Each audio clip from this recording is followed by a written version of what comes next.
Bonjour, c'est Gilles sur boursicoté.com. Voici l'analyse technique Forex et matières premières pour cette séance du vendredi 15 janvier 2016.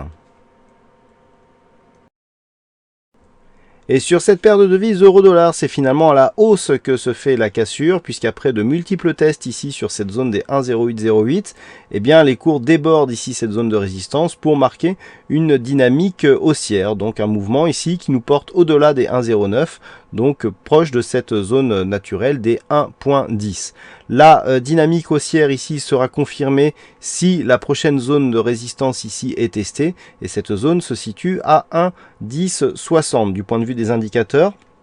On est vraiment sur un début de dynamique haussière, les indicateurs ne sont pas en surachat, donc il est largement possible que l'on aille rejoindre ces zones d'une manière très rapide. Donc confirmation ici d'une dynamique aux alentours des 1,1060. En cas de rupture de cette zone, eh bien, on aurait une dynamique haussière, donc court terme et court moyen terme, qui prendrait le dessus.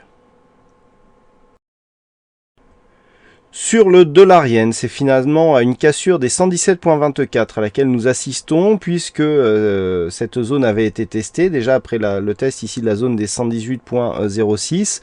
On a bien résisté ici sur cette zone, mais c'est finalement à la baisse que se continue le mouvement. Donc là, on va arriver sur des zones qui sont majeures sur la tendance moyen terme de la paire de devises dollar-yen.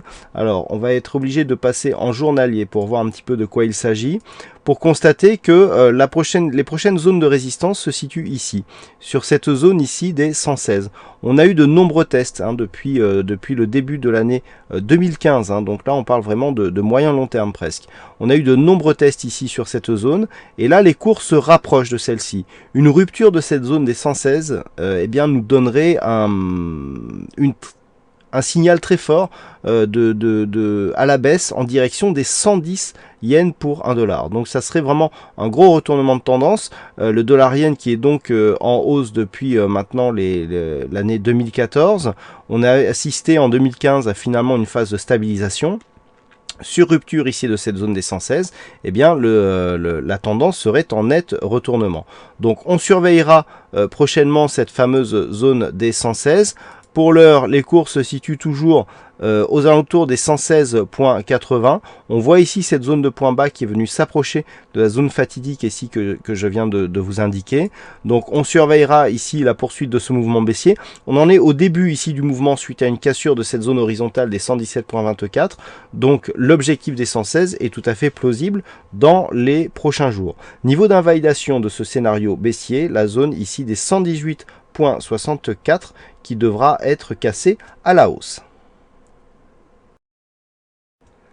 Et enfin sur l'or, après une attaque ici de la zone des 1080, les cours remontent finalement osciller entre 1080 et 1100 $ l'once. Donc bon, vu